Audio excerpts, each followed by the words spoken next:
What's happening, people? Welcome back to the Brothers Geek Out podcast. Another episode for you guys to give you an update on the weekly pop culture news and movie news and comic book news. We got a special guest, Alara, in the background, who won a World Book Day costume today as an Oompa Loompa, so she's a bit excited.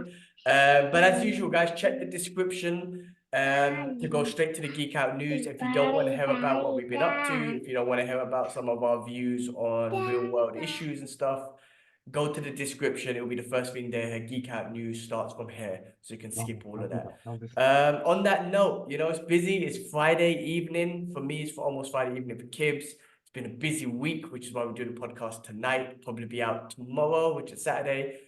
Man, from Dubai side, we just had to prep the house. It's gonna rain. It's crazy. We have to prep for rain. One, Basic. the villa's gonna freaking leak like crazy, which is ridiculous. And yeah, we just kind of covered the car a little bit. I don't know. It's so weird to prep for rain, but we have to. Buckets and towels all over the place. Annoying. But that's what we've been up to in Dubai, man. It's been a busy week with that. And then Ramadan Mubarak, because Ramadan will start on Monday. So just gonna prep for that and then just get into a routine next week for Ramadan. Probably take the week off training and then get back into training the week after with a nice Ramadan routine. Other than that, from my side, same man. Just trying to, keep up, watch movies and stuff like that. Enjoy life as I can. But Kibbs, how you doing, man? Yeah, same thing, bro. It's been good. Busy.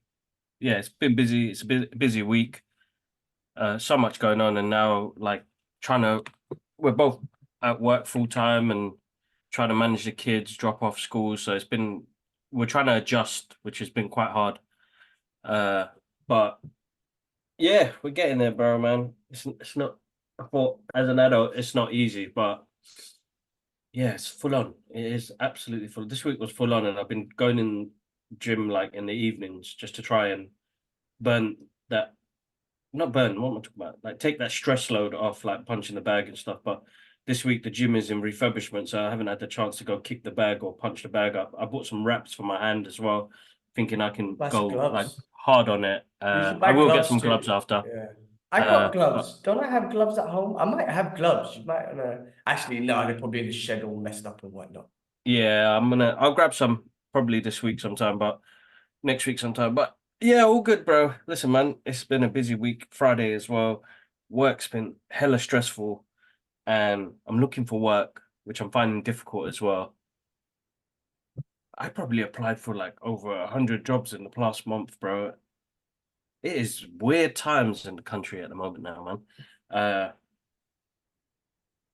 But yeah, I'm It's a trying to numbers get that game. part. It's a Yeah, it's a numbers numbers game. game. You So gotta you gotta keep pushing. It's a job in itself. Looking for a job is a full-time job in itself. And you gotta exactly. keep up that So process, that that's quite momentum. hard. But other than that, we got some good news come through yesterday.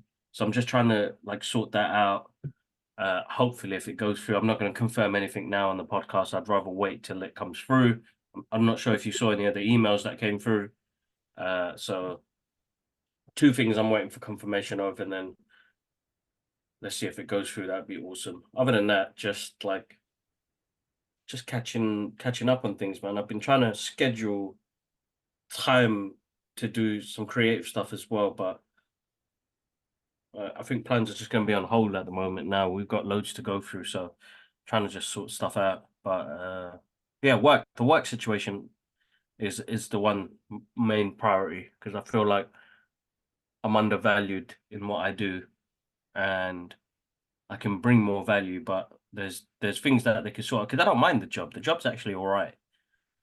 Sometimes it's the people and the situation and the company, and I feel like I'm doing stuff like a tick box exercise at the moment now, and I'm not enjoying it. And I want to be able to enjoy the job. Work's gonna be stressful anyway, but if it's something you're gonna like enjoy doing, which I was for a little while, but I could see the dramas kicking in and affecting me mentally when I'm like, it's not worth the stress no more, man. It's not worth the stress. And as I get older, you just want things to be a bit easy, you know. I've been praying more to have more patience as well, because I feel like as You're not just being a husband, you're being a father at the same time. You lose your rag, you start shouting, and alhamdulillah, Allah has been helping me with my tantrums. I feel like sometimes I go on a tantrum, and I've been calm this week, which has been good. And I don't think I've ever been the type to be quite angry. I'm quite calm in situations, but now I start to raise my voice, and I think people at work noticed it, and it's seeped into my home life, which, yeah, I was upset with myself for a bit, and now I think I need to. I mean, prayer does help, but the gym helps out a lot, and I think I haven't been able to punch the bag recently and let out that frustration. But like, I'm that guy that used to keep my mouth shut, man. Now I can't keep my mouth shut, bro. I just keep saying something and I keep going, and I never used to be like that, man. So it's something that I'm working on myself personally, where I need to start seeing things differently. Like, I make a lot of mistakes now, bro. Bro, I lost my logbook. I told you about what happened with the safe situation. Yeah. All the valuables and all the stuff in there that I need. Man locked away the safe code and the security key in the safe, bro. I had to bust that open with a hammer, and it was mad longness. And then, like, documents and like my organization skills have got worse, but my memories got worse as well. And I keep forgetting, bro. I'm 42 years old, bro, and I need to like start listing stuff, have a notepad with stuff on it, and to-do list. I've got things I put on the water, remind me. We've got things on the fridge, but I lost the logbook because we need to renew like our road tax. Like, I'm trying to work my finances where at the moment it's a bit messy because things are coming out of different accounts, and I'm thinking, why can't I just centralize that and make it come out of one account? I should have done that ages ago, but I feel like this house took its toll on me, and I gave up on stuff. And that's hard. I had this conversation with wifey yesterday where I feel like I lost control of things, and I've always been quite organized when it comes to knowing where my stuff is. It's like, bro, I've lost a hot toy and I can't find it. Very sick.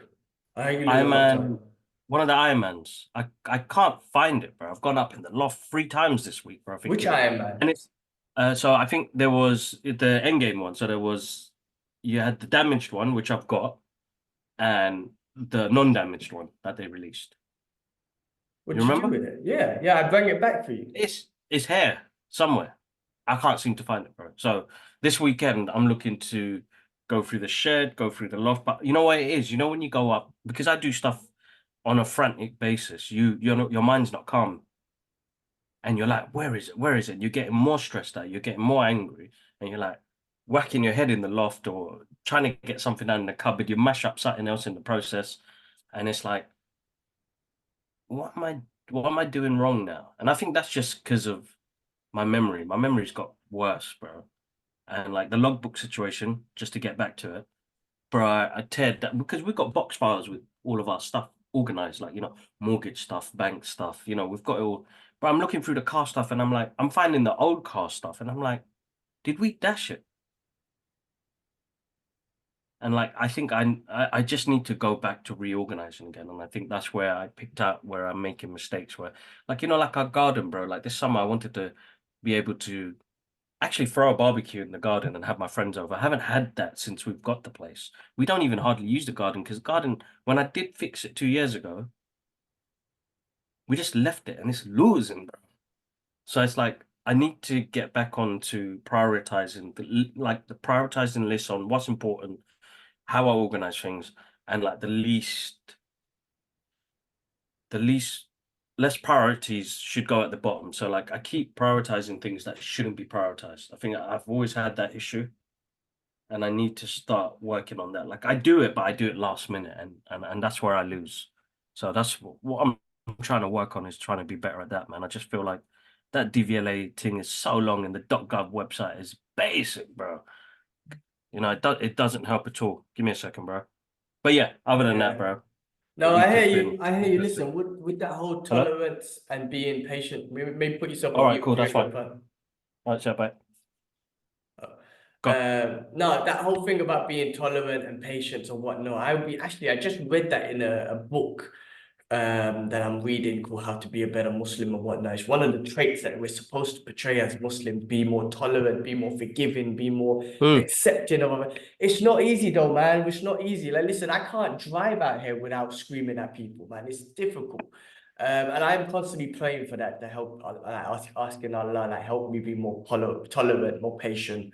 Something I'm dealing with my therapist as well, and my sleep is still shit. Like, yesterday was another night on 1 hour sleep. I haven't slept. I've only had 1 hour sleep. So I had one last week, which was miserable, and I had a really shitty day that day. So it was 1 hour sleep on that day, just shit sleep throughout the week, and then for some reason I'm super exhausted, and rather than my body sleeping, it just gives me 1 hour. And I had the same thing this week. But when I'm with my sleep, because when I don't get sleep, that's when I get very, very moody. I get very self-critical, everything.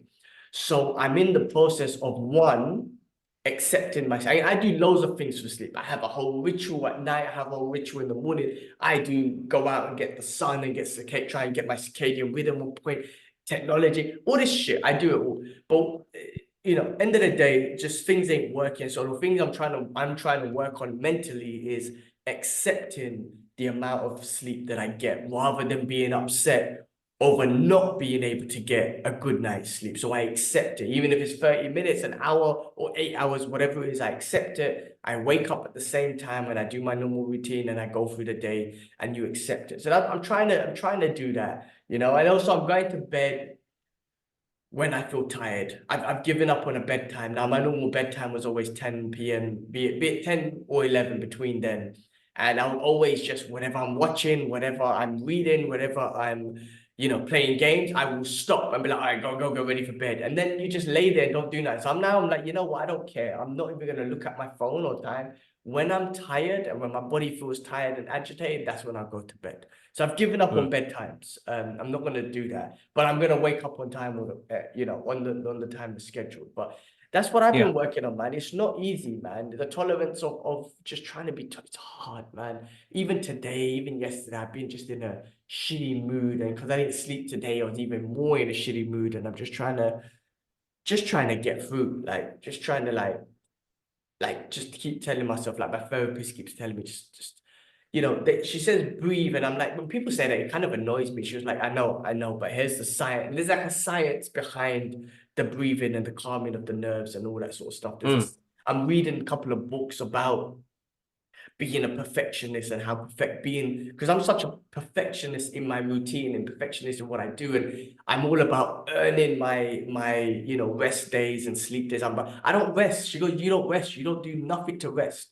You just all you do is you're on every single minute of the day, and in the evening you try to rest, but you don't even sit for 10 minutes without anything.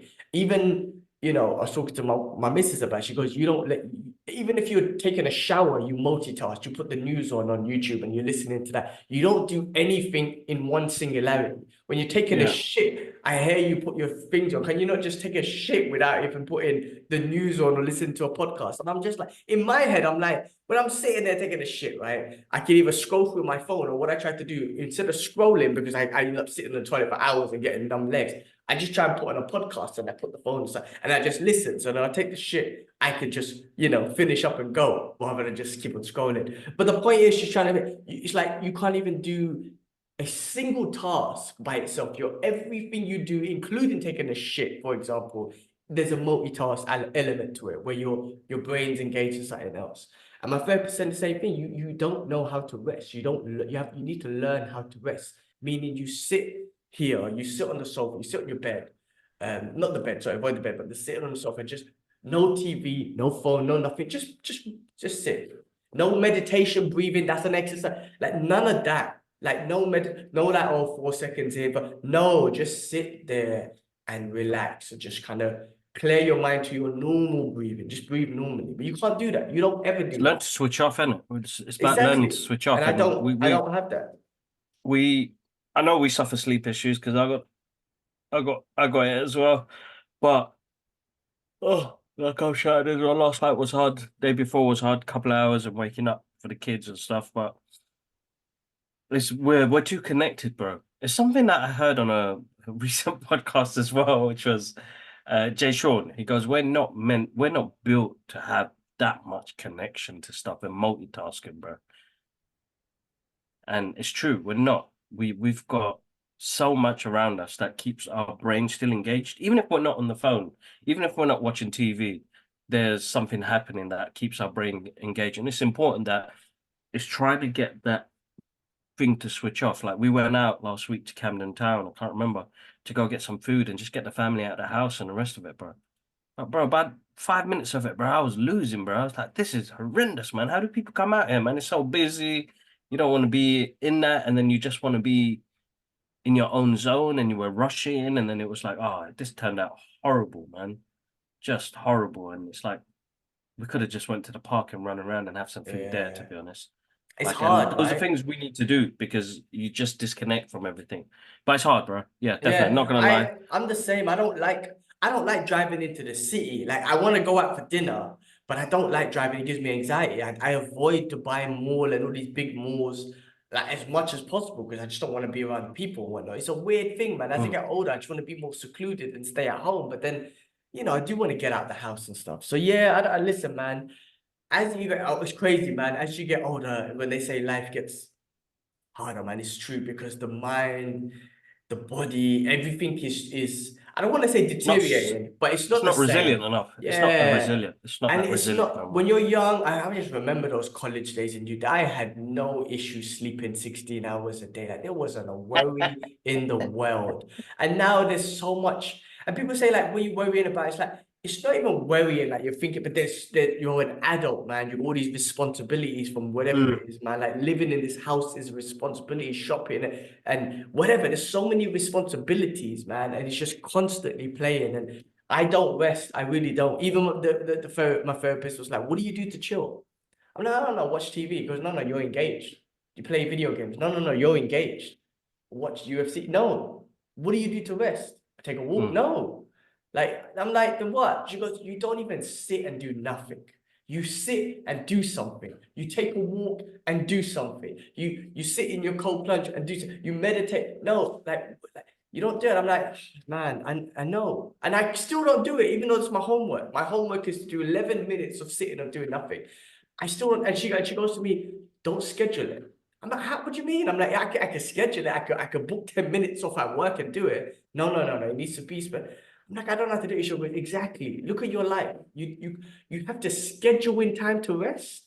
Like, look at no, your I life. know. Look at from the moment you wake up to the end. You don't even have 11 minutes in that time period to just sit and do nothing. It's so bad that you have to schedule it, and I'm asking you not to schedule it. So it's, bro, listen, it's the system. And they actually say it's like a colonized way of living, right? This is the Western way of living, this whole mentality and whatnot. There's a colonization thing to it, which I'm trying to understand. I'm like, I get it. Certain cultures, they probably, like in certain secluded cultures, they don't do this shit. They sit, they hunt all day, they eat the food, and that's it, they chill. And then you might have people just sleeping in a hammock or whatnot for a couple of hours or whatever. They chill. They done their duties for the day, and that's it. But we don't. We have everything else to distract us. It's a hard one. It's a difficult one. God damn, man. You're all right. That looks I've had like a I've had a cough since for no reason. Again, a random cough came out of nowhere from last week. So I've just been losing, like, I don't know. I don't know what it is. Maybe it's the cold plunge, but I don't know. I don't think it is. Anyway, put that aside. Yeah, there's loads of shit going on. I fucking got my car serviced the other day, which was cool.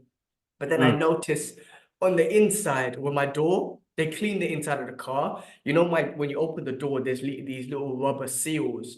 I noticed that one of them was missing, man. I was like, oh, fuck's sakes, man. Because when I clean it, I notice that it does fall off easy. So I'm very observative for it, right? yeah.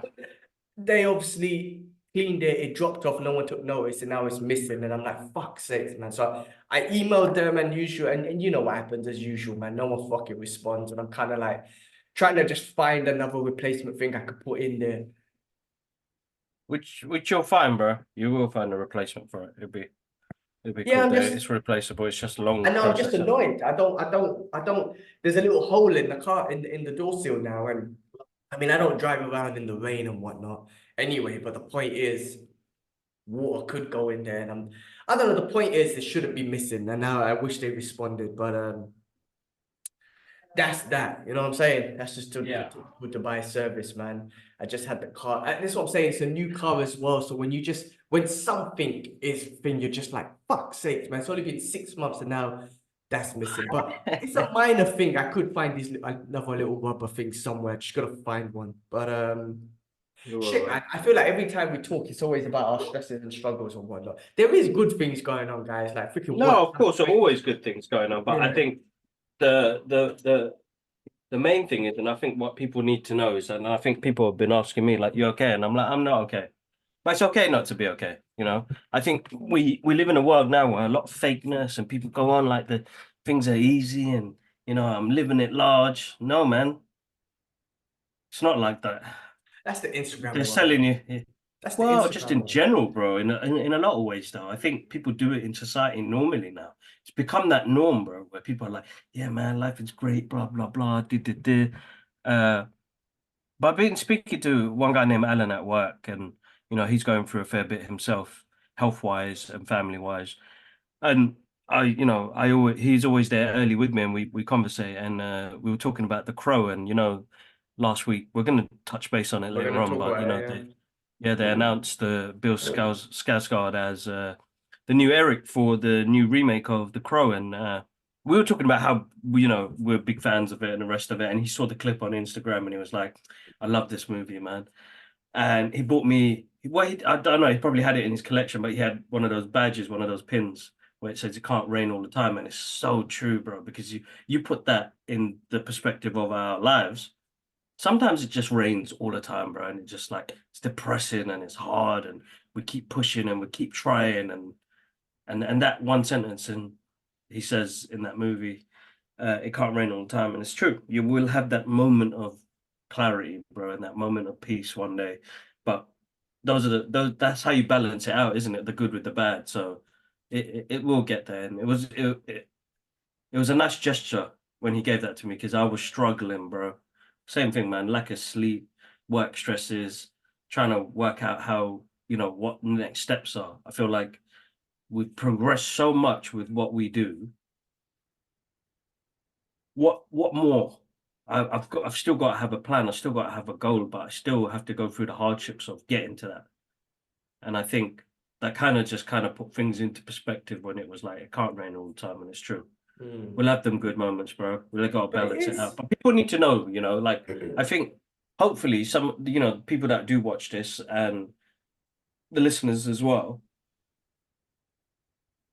is that it's okay not to be okay. And you know, hard work that we do to even talk, you know, it's hard to get the times aligned and, you know, making sure we can get a good episode out. And people are still listening and still watching. And there's a handful of you guys, so I can't thank you guys enough, man. So like, but they listen because unless they want to listen to people talk fake stuff, you know. I mean, the thing is, bro, like, it, one is how you deal with the hardship and whatnot. But life is good. Life is good. Life is good. When you put your life into Privilege. perspective, it is very good. It's just, Yeah. listen, we're all human. We all have our mental struggles. We all have our daily struggles, whatever. That's just part of life. It has to be. It has to be. Nothing is easy, man. Nothing. Even trying to get, you know, be fit and whatnot. You have to eat freaking dry ass food and healthy food, and you know, you gotta work out constantly. You gotta watch your sugars. You gotta. And nothing is easy, man. If it was, No. it wouldn't. You know, if everything was easy, then life would just be basic, man. Even you know, striving to be better as religiously and whatnot. And don't get me wrong, people say, you know, people have this comment saying that Islam is simple, there's no need to complicate it. But I'm like, you know what? It is simple. However, you have to be very disciplined. So it is a hard thing. You've got to be disciplined. Everything. But that's what God gave us in that religion, which is discipline. That's the key to life that everyone talks about. It's about being disciplined. Exactly. And, you know, Mike Tyson said it, you know, best, I think, that I love what he said. It's like, you know, discipline is doing something that you hate, but doing it like you love it, right? Because if you do it like you love it, that means you would do it and you do it like you're obsessed with it and you love it. But that's discipline. And I think that's what we do. And I'm not saying you necessarily do it like everything you do is hate that you hate, but I'm like, there are some things like working out constantly and eating the healthiest food. I'm not gonna lie, I don't like that, but that's just discipline. You know, going in the cold plunge, I don't want it. That sucks 100%. 100%. But it's just discipline that gets me in there and whatnot. But that's the key to life, discipline. And I think we have that in our religion, or just talking from our perspective, my perspective.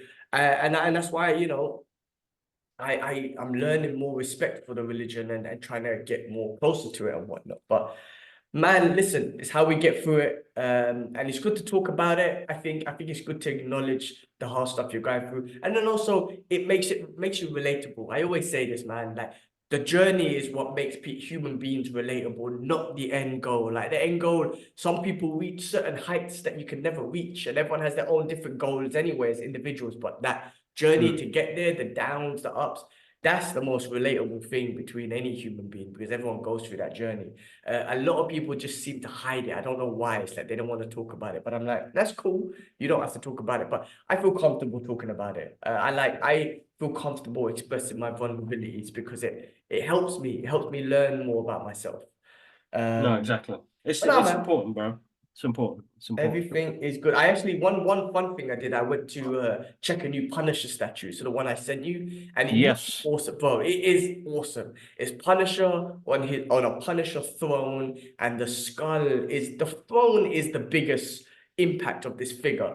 Now, it is a custom-made figure one. I know you and Ash had some comments about some of the finishes, and I also took a look at it, and I wasn't really happy with the finishes and whatnot. And plus, this specific place didn't have the different head sculpts and whatnot. So I ended up saying, look, I'm not going to go for it and whatnot, but it was awesome. It was if it was the guy was trying to sell it for a very expensive price. If it was way cheaper, I definitely would have got it. But it had an impact. But end of this month, when my birthday comes, I will buy the Iron Studios 1/4 scale one. That's been on my list for a year and a half. I'm gonna order it at the end of this month. So another one that I could enjoy. So yeah, that's a fun thing. I could buy it right now. I was telling a friend of mine, I think it was no, I was telling a friend of mine, like bro, I could have bought this figure 5 months ago. But when I made the decision to buy it 5 months ago, instead of buying it there and then, I started saving up for 5 months. And I said to myself, you know what? In 5 months, I will buy it. But I could have bought it like that. Not to be cocky with my money or whatnot, but I have enough money to buy it, right? I like to think I'm smart with my money. I want to have fun with my money, but I wouldn't just spend my money for the sake of it. So if I want this statue, I go through the process, innit? Yeah, I've wanted this since October, and I was like, cool, I'm gonna get it. And I could have got it like that, but I said, no, I'm gonna save up from it for now and then get it in March. So I'm gonna get it end of this month, and I'm looking forward to that. So that's gonna be fun. Another Punisher for my collection. I think that's my main one on the list. And other than that, I'm gonna start. I'll get my Punishers, but I'm gonna start getting some. There's a 1/3 Wolverine that this statue place has got, which I might look into it next year. Next year. But yeah, man, listen, should we get into it? Let's jump into it, man. Let's start to look, we'll start off with real world issues, and this is something that we've been talking about for a while, Free Palestine, and something I wanted to bring up because we've been talking about this week, and we won't stop talking about this, right? Because it's important to get the message out there. It's important that the world is open to is winning the information battle, which is what they are winning. The Palestinians are winning the information battle.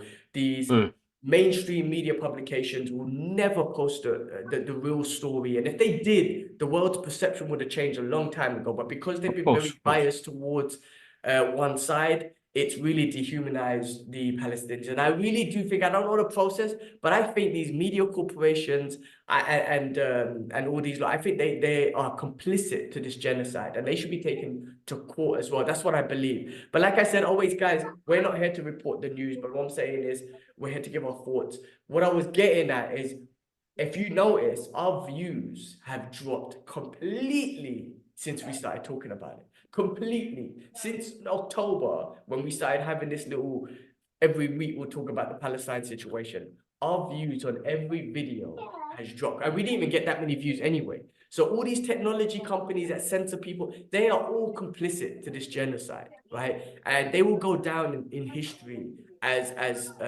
to be a part of this genocide. So I noticed that we've been getting no views at all, considering before we used to get a couple of hundred or something like that, right? Sometimes 1,000 on a short and thousands more. But we're getting nothing. And I noticed, I look back I started scrolling through and I was like, oh, it started happening since October when we started talking about it. So listen, we've been censored and loads of people have been censored, but the point is we will not stop talking about it. And listen to the guys, again, listen to the independent news that's coming out from this. That's one positive thing that's coming out. You know, Mark Lomont Hill, daily updates. You got breaking points with Crystal and Saga. There's that guy, Mahin Sanjay, I forgot his name. He got fired from NBC. Mm. Ah, It's gone I out of got my it. head now. Yeah, and he's got his, Yeah.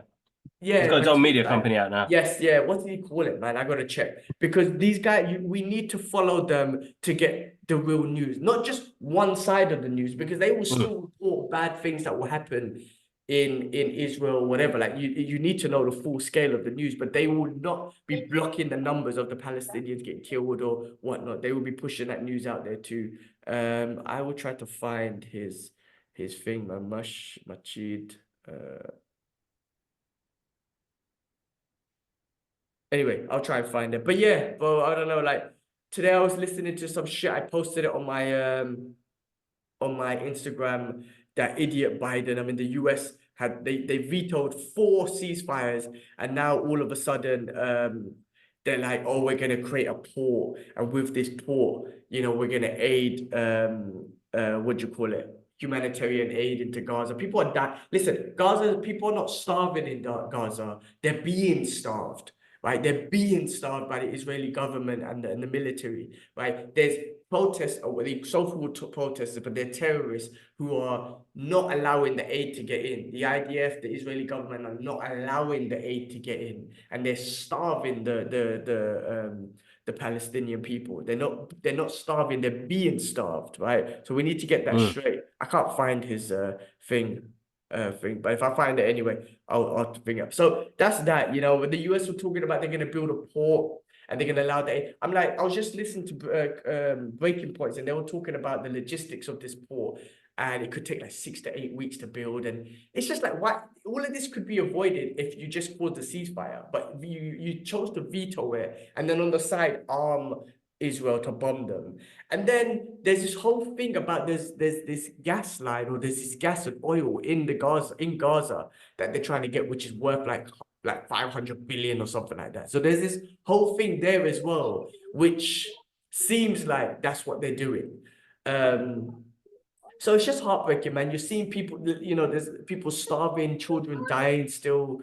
And I just still can't get, you know, there's people that I've always enjoyed their content, and I just can't believe that, like, Michael Rappaport is like one of the biggest trolls. And I don't know, I really enjoyed him. And he's someone that really spoke about hip hop and really understanding hip hop and the message of early days hip hop, which was about the struggles of Black people in America and whatnot. But then when it comes to this, he's such a troll, and he just doesn't acknowledge anything at all. And I'm like, man, what happened to you, man? Like, you can be pro-Israel, that's not the problem. But when 30,000 people are dead, when over 25,000 at least are innocent, women and children, and Mike Rapp, you're like, what is wrong with you? You're not even acknowledging. And he's doing all these stupid videos from Israel saying, I don't see an apartheid. Where's the apartheid? He just acting like it. I'm like, bro, man, like, what happened to you? And then he done this fake Oscar show thing. I don't know if you saw that, and he's calling out all these other Jewish actors like Adam Sandler and Seth Rogen and all these other ones because they're not speaking up for Israel. Like, they already sent messages. I know Seth Rogen doesn't, because he has a message saying that, you know, Israel lied to him. But I know Adam Sandler, right? And I love that dude, right? And we're gonna talk about one of his movies later. And he made like Zohan and all that sort of stuff, which, yes, taking the piss out of both in a sense. But yes, he's Israeli. He supports Israel. He put out a tweet on October 7th. And that's it. He also, on his tweet or whatever, I think he also said, you know, he also hopes the best for the Palestinian people. I'm not saying, you know, I'm trying to say, like, he hasn't turned into a troll where he's like, oh, like constantly talking about Israel and doing all the propaganda shit. It's like his heart goes out to the innocent people, and that's it. And I can respect him from that perspective. Like, I don't have to respect the fact that I can just respect the fact that he's put his thoughts out there, and that's it. He's not going to be a troll. He's not going to demonize the Palestinian people. I wish he spoke up for them, but he's not. He's just be like, I said my piece and I'm out. But someone like Rappaport and some like we're talking about James Woods, like some of the tweets they put is just terroristic, freaking psychopathic. And I'm just like, man, I love your guys' work, man, but I don't understand what's going through your head, man. I really don't. When innocent people and children are dying, at least just be like, I'm not saying nothing. This is fucked up. Like, I just don't get it when you just defend that. I just really don't. Um, so yeah, that's just Of been the course, I usual. know why, but it is what it is, bro. And that's going to be the hard part. We've always been divided as a human race anyway, and it's been centuries of centuries and centuries of it. So we haven't learned still.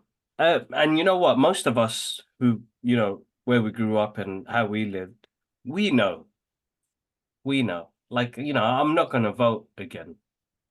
This country is in shits right now. And people are racist, bro. It is what it is. We have to accept that because we have to survive and get through. It's a shame we shouldn't. I remember a Canadian friend telling me that we should. She was like, when I used to get searched up in at the airport when we're going to Ibiza, and it's like it's because my name is Mohammed. It's gonna happen. It's a standard now, and it's a shame that I have to say I have to get used to it. I should fight for it, but I will fight for the Palestinian people. Honestly, it's heartbreaking. I remind people, guys, donate whatever you can. I'll stand up for them. I know there's another march happening tomorrow. Hopefully, I get to go to that.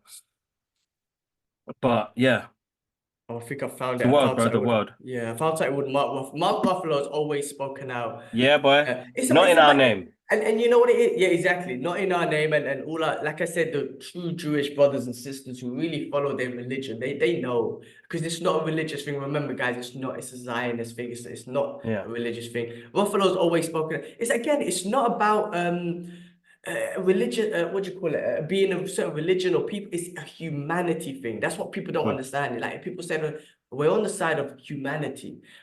And again, if it was the other way around, 100%, we have to be mm, as humans, have to support it. That's our duty as humans, right? So it's mm. not just because, oh, it's the Palestine. No, it's like there is an injustice going on for over 75 years, and right now there's a genocide going on to those people. Like it's the side of humanity.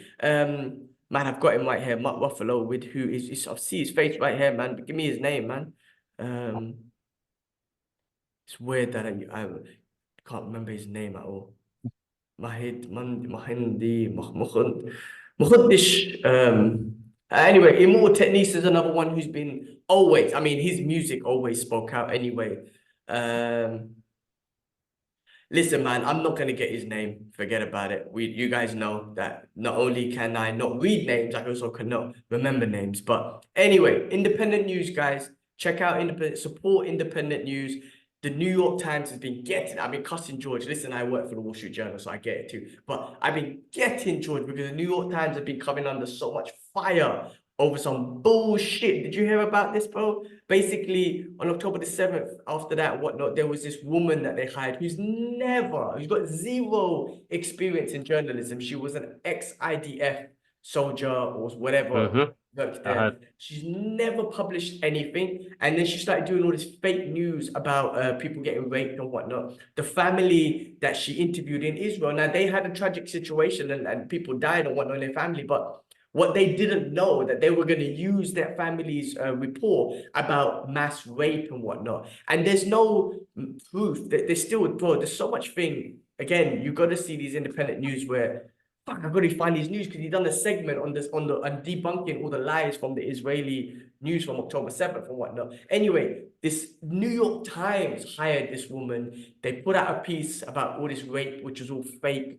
And now they're Mm. just getting super, well, New York Times lost so much credibility. I mean, they've lost credibility anyway, but the amount they've lost so now is ridiculous, man. So it's yeah, guys, like check independent news, fuck the mainstream media, fuck them all day, every day. Guys, remember that.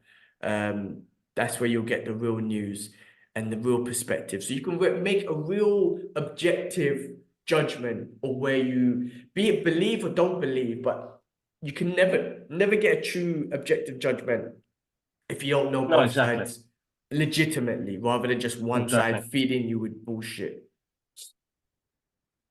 No, I know, bro. I know.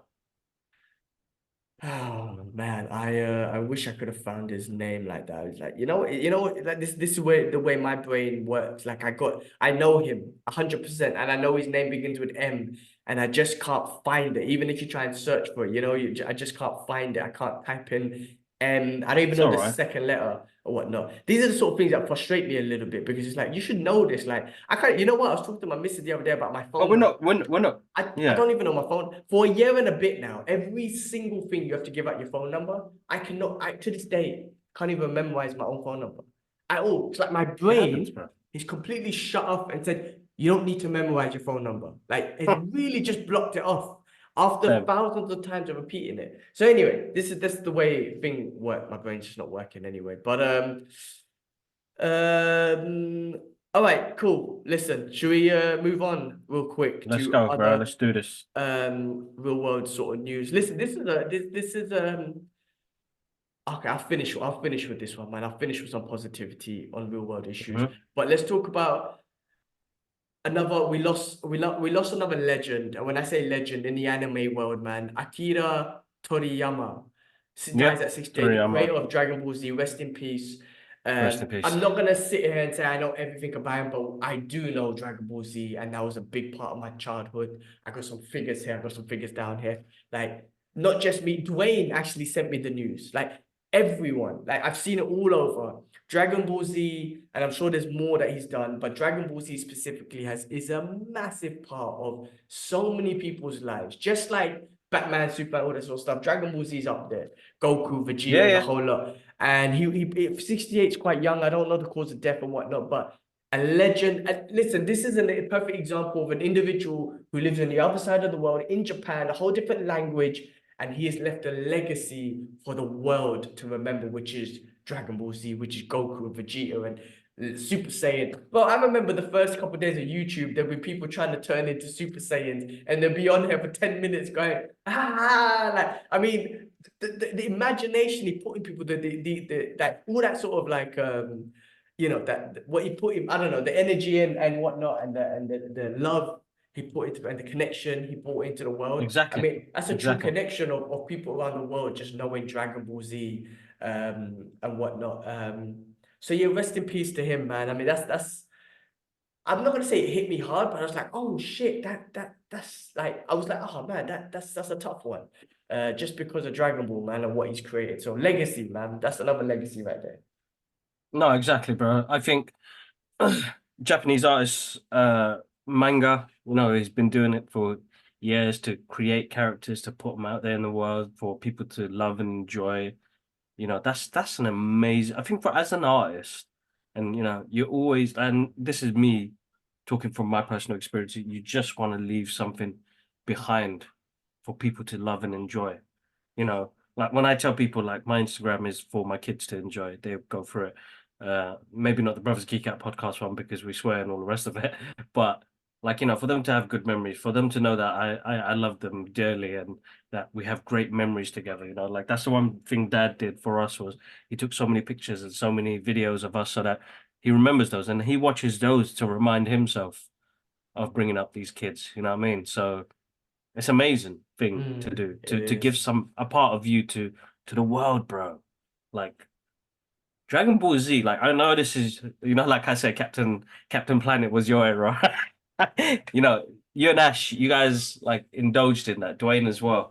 Uh, Captain but that Planet's was awesome, like bro. Watch when they do a remake. You're gonna be so on it, bro. I know, I know I will be. Dragon Ball Z, man. What he brought to that, the animation style, the violence, the powers. Like this is his version of the Marvel and DC comic book world represented in his own way. Super Like Saiyans, Superman, bro. Like, yeah. He was like you know, Superman from a different planet. Kakarot, what was the planet called? Like Planet Vegeta or whatever. I can't remember what it's called. But anyway, from a different planet, they come onto Earth. He's like like Superman. Oh, yeah, no, you're like I remember telling you, I was never into it, right? But I kind of knew about it. I was more of a Fist of the North Star guy and whatnot. yeah, And I just remember my friend Gokan, remember him? What he yeah, was at we were at his house and it was on Cartoon Network and I just saw Vegeta. and I just saw his attitude, and I fell in love. I fell in love. I was on it from then. I was like, that's my dude, bro. And to this day, I got my Vegeta said, that's my guy, bro. And I got into it and then just watched it all the way from the beginning, all the way to the, I think it was a Dragon Ball, all the way to like the Boo saga. That was all me. And I've seen a few movies here and there, which I still love, but and the one thing I should love about it, right, is it'll take like 6 episodes for them to become a Super Saiyan, but every episode was sick. Like every episode was them just charging up. And what I Exactly. loved about it was not just charging up and getting to a new level of power. It was the emotion that took them to that next level, right? And every episode expressed the emotion of their level up. It was so good, man. I mean, I listen. On my list, one day will be one of those 1/4 scales Dragon Ball Z figures because they are They amazing. look sick. They're amazing, bro. I will be getting one of those, man. But see, this is the joy that the guy sorry, Akira has brought to us, man. I mean, it's Yes, a of course. beautiful thing. No, definitely, bro, man. I'm gonna always enjoy art and being creative and leaving something behind in the world where people fully enjoy, bro. And he leaves an amazing legacy, bro. An amazing legacy. So rest in power, dude. Rest and loads of love and prayer to the families. You you left something behind that. You know, when people cosplay him, other people do artwork, you know. Uh yes, an amazing thing to leave behind, man. You know. We hope that one day they will do a live action proper TV show, Dragon Ball Z show. Mhm. Listen, man, I think they're getting better at it, at turning animes into things, but TV shows is the best way for these. We hope one day that we will get that He'll be legacy. He'd be, yeah, definitely, definitely. Awesome. Amazing. No, rest in power, rest in power. Yeah, yeah. Rest in power, Toriyama. Rest in Mm. power. All right. Last thing for real world news. I just want to kind of finish with this, one positive thing. Royce Gracie, legendary UFC champion, 1 to 4, put Brazilian Jiu Jitsu on the map. His family, the Gracie family, is just a legendary family in martial arts. But Royce Gracie recently accepted Islam, so Alhamdulillah. Yeah, I saw that. Alhamdulillah. Yeah, Yeah, so I that's mean, you know amazing. what? I don't know the full story. I watched the podcast. I was trying to catch up with everything. I think he posted something about Israel actually, and he just got a lot of shit for it. So he knows Eddie from the Dean Show because Eddie from the Dean Show is the Brazilian Jiu-Jitsu black belt and Mm. well known in Brazilian Jiu-Jitsu. So I think they caught up, and he kind of was explaining what the situation and all that sort of stuff. And then Royce Gracie himself was like, "I want to go to Mecca." And he's like, well, you can only go if you're Muslim. And he goes, I don't eat pork. I don't drink. He's like, I believe in one God. I believe all the prophets were prophets of Allah. He goes, hey, brother, you're already Muslim. And then he took his Shahada and Oh, mashallah. alhamdulillah, man. And it's like, it's a legend. Like, Royce Gracie. I was very like, just like proud. And Royce Gracie is just, it's a freaking legend, bro. In my That's world, you know amazing. me, I love the MMA, practice Brazilian Jiu-Jitsu. Yeah, He was the inspiration, the skinny guy. What they did specifically for the first UFCs was put the smallest brother in there to fight all these yeah, big giants, and he would just choke him the fuck out, armbar. What amazing, amazing. So Alhamdulillah, he accepted, and may Allah guide him. yeah. So that's amazing.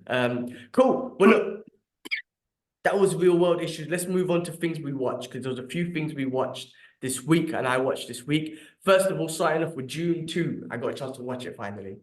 So awesome, so good. I mean, look, what I love about this is because there's no, oh, was it better than number one? It's like, no, no, no, it's a continuation. Everything was exactly the same level of epicness, of visuals. Like every scene is like a postcard. Every scene is like a screenshot that you want to take, Exactly. which is Yeah, what I yeah, yeah, loved yeah. about every single thing about it.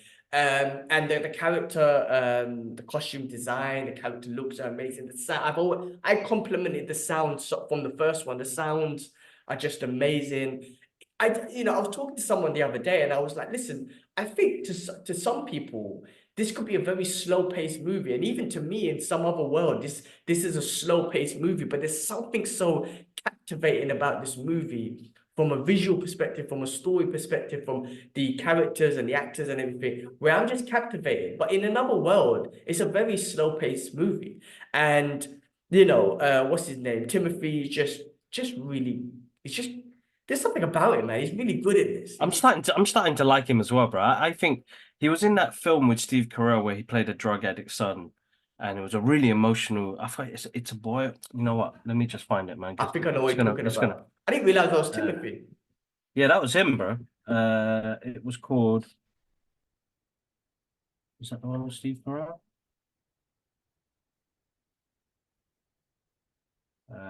Where's it gone? Uh, bro, you keep going, Timothy. Yeah, but yeah, I really enjoy. I mean, there's a very biblical, religious side of thing in Oh him, more yes. specifically towards the Arabs and Muslim and whatnot. You know, him being like, there's more to it that I didn't look into. I don't know if you know more, but by watching it, obviously those people are supposed to be Arabs, and he's almost like a prophet and all this sort of stuff, right? So there's a big element to it. Apparently, I don't know if it's the books or whatnot. You know, they people saying they whitewashed it. Really, those actors should be Arabs and all that. I'm like, I don't know. I haven't really read into it or looked into it, but I think there's an element of that I too. think what Frank Herbert tried to do was introduce, because he's taken elements from the Islamic culture, you know, the Arabic culture. So I know that it's based on Albanian, Algerian sort of uh, back in the day customs traditions. I'm not 100%. I read the book years ago. I just ordered them again to read through them again because, bro, that movie encapsulated me. Yes, I've seen people saying whitewashed and blah blah blah, but you know, like, why are we so racist, man? Like, why can't we just enjoy it for what it is?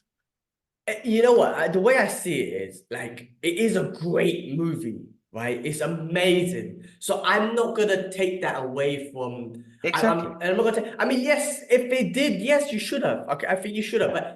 But even though it's still so amazing, where I'm not gonna be like, ah, they fucking whitewashed it. I'm not gonna watch it. It was shit. It's like, no, it wasn't shit. Actually, it was actually really fucking That good. was fucking really But good. okay, if they did, maybe they could have put more Arabs and whatever in it. But again, I haven't done the research, and yes, there's an element that they should have, but it doesn't take away from how good it fucking is. Do you know what Bro, I'm trying to say?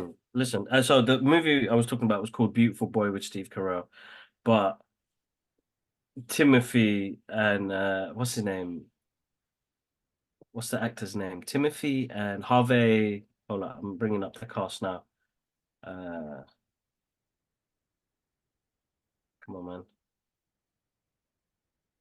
man. Harvey, but Burdem. Okay. Uh, Lisan Al Gaib, bro. You know what? He's like that excited guy who, you know, he made me laugh in the film because he had so much joy saying, you know, this guy's the prophet. Believe, yeah, he He's the believed one. so much. Believe, Yeah, bro. Yeah, everything that happened, he was like, "Oh, it's just yeah, like the story yeah, says, just like yeah, it's like history tells us." yeah. Like Yeah. he was so everything he did, nothing was wrong. Nothing he did that it was wrong. But listen, that side of thing, I'm pretty sure if you go online, you're gonna get a full breakdown. And if you do want to go look into that element and what might be, do it, do it. Like, there's nothing Yeah, no, stopping. I think it's But I don't nothing think, should stop you. yeah. And it's good to know that, and even we should know that. But the truth is, it shouldn't take away from enjoying what the movie is. If the movie was shit, it would be so much more easier to be like, ah, the movie was shit and they fucking whitewashed it, so fuck them. But the movie was actually fucking good, so you're kind of like, I'm gonna enjoy it for what it is. It's like The Last Samurai, to be honest with you. We're gonna talk about another show after, but that movie, like you know, the Last Samurai, you know, white dude and whatnot. I'm like, okay, I get all of that. Fucking movie's But great. you know what? I think people still haven't got the concept of Last Samurai, and I think similar to what's happening with Dune, is that it's based on the Furman. So it's based on a culture that's getting wiped out because they want the spices. This is, you know, when Frank wrote this book, bro, this was before Star Wars. This is before all of the science fiction stuff, before Game of Thrones. This is the original, you know, of what it is, you know, the Jedi and stuff like that. Like, Yeah, the bro, Imperial Force and all that like sort of stuff. Frank wrote it at a time. They've adapted a book to a live screen edition. Okay, you know, I think David Lynch, who directed the one in the 80s, it was more of a hollow movie, but it had the interludes of what you see now. But bro, this movie was grand on a different scale, man. And I think, as you said, like some people have found it boring or not a fan of the changes that were made from the book. But could you trying to adapt a book, bro, man? And I'm always going to back the creatives on this one is insane. But the fact that he did it, But that movie, but I've seen it what 3 times now. So good. Timothy's powerful, man. He you remember that last scene, bro? I was Yes, moist. yeah, yeah, yeah. I got moist as well because I was like, oh my God, I'm on the journey. It's taking me on this adventure. It's Yeah. taking me to understand the struggles and what people go through and like, this is political shit, bro. This is like real world mixed into fantasy. Yes, I'm taken away from it, but I was like, oh man, I can see the resemblance in reality now. How it is 100%. and and the earth, the shit we take from the earth and how we ruin it and how we give it out to the people and people have to pay for that shit. This is nuts, bro. The film, bro. Listen, Hans Zimmer's soundtrack, Greg Fraser's director of photography. It looks stunning, bro, and everybody was great in it, bro. Oh Everybody yeah. played, have a presence on the screen. I love the way The they were riding the worms, man. That was awesome. I felt so cool. It looked so cool, and I was like, that's so awesome. Just like it's insane. Denise is amazing director, bro. Amazing director. Like we've seen all of his films, yeah. Like Blade Runner, I'm not. It looks amazing, but I'm not a big fan of. But then you've got The movies like the new Blade Arrival. Runner, you're talking about the new one, Yeah, the not the new original one. Blade. Yeah, Yeah, yeah. yeah, 2049. Uh, he's just amazing at what he does, bro. And it's a great film. I I'm really, looking to bro, have it. enjoyed it. I Yeah. was very excited. And also, like I said, like it has a slow pace, but not once I look at my phone or for time, I was just engaged. Because there's something, and I've never read the book, and I've never seen the originals. I'm just being very honest with you. Not my ever, and I'm not planning to go back and watch it and read the books. I can't read for shit anyway. I'm in, like I'm in. I loved Dave Bautista's character. He seems so much like a coward in this one. He used to crack me up and whatnot. The other dude, I can't remember his name, but the guy who kind of took his shine was Oh, just Austin Butler's character, Frade so Rotha. Yeah. yeah, man. He looked like there's something about them. There's something about like how he looked and how he acted when I was like, oh, he's evil, but I like him. Like he's so Mm. there's something about him, you know what I mean? And then Josh Yeah, yeah, Brolin yeah. character is so cool.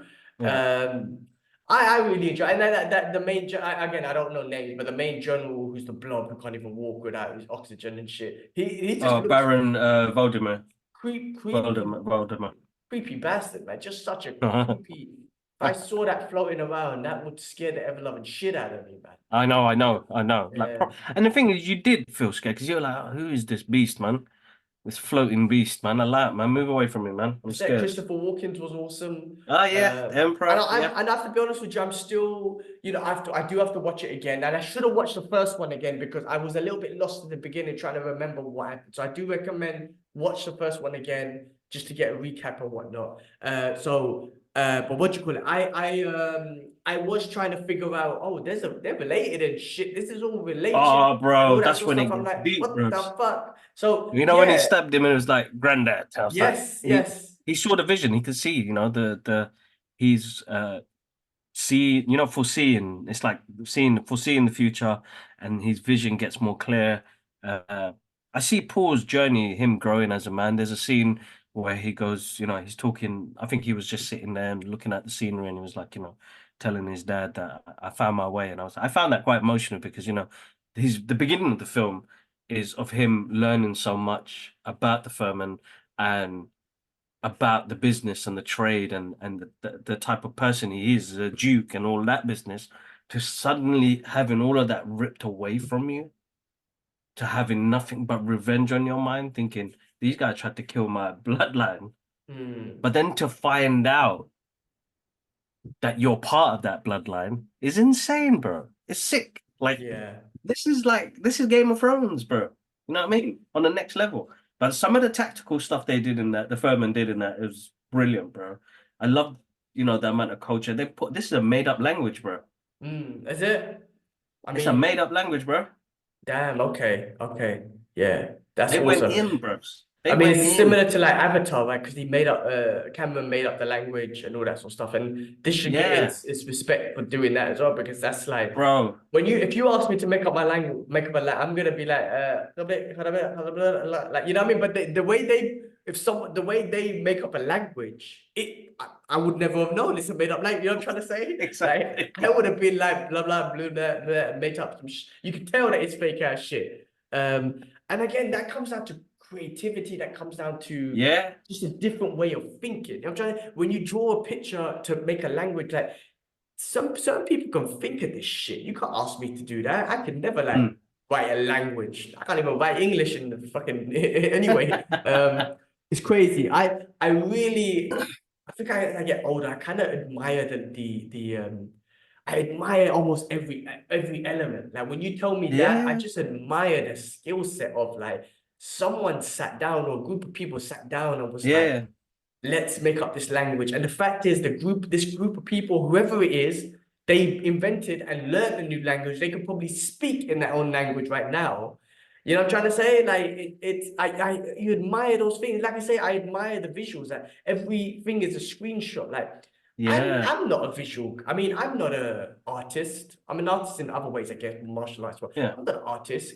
But there's something about this movie that makes me like screenshot, because everything just looks like that, and I could just admire that. You know, yes, you could admire the action scenes and all that stuff because I do, and they're fun. You can admire comedy and stuff like that because that's fun and it makes you laugh. But there's these little things now that I'm trying to admire because I just want to respect all the elements of work that go into this thing, not just the actors and the directors, but there's so many people behind the visuals and behind the whole perception of these movies. I just want to appreciate them, and so that's what I'm looking at these days, man. I mean, I look, you know, when it comes to breakdowns or movie reviews or whatever we do, for me, it's just how it made me feel, man. I mean, I have to go off the Yeah, notes. exactly. I'm not I an think that's what expert. we should call our clips now. Like, how it made me feel. It's not a reaction. It's not a breakdown. And I think that's where it gets a bit confusing. I think we should say that. All June right. Part 2, how it made me feel. Yeah, let's do that. I mean, that'll be our review. That'll be this week. I generally try to put the brothers like we geeked out of it, but yeah, I think feeling is how we review shit, man. It's how we feel about it. Anyway, that was good. The other thing I watched was an Adam Sandler movie called Spaceman that came out on Netflix. It was, excuse me, it was so this was another slow paced one, and I wouldn't say it You was a silly comedy. woman. But okay. Sorry. No. Yeah, it wasn't a comedy or anything, but it was a deep meaning. It was a deep story of I don't know if you saw it, bro, but of I someone haven't seen it. No. who just But go for it. oh, yeah, spoiler alerts, guys. But Yeah. it's a great movie. Like I said, it's a slow pace, but do watch it. It's Adam Sandler, and anything he does is amazing. But honestly, from comedies to just like serious stuff, it's so good. Yeah. But this is about someone who basically pushes everyone away and only realizes like when it's almost too late, you know what I mean? When you just keep pushing everyone away, every sort of relationships away, your loved ones, the love of your life, you just do things to push them away. And he was doing this in space, even though he was by himself, he was still pushing parts of himself away. And then realizing how much he missed his wife. It's really deep. And you know, you've seen the trailer where there's this imaginary spider type thing or whatnot.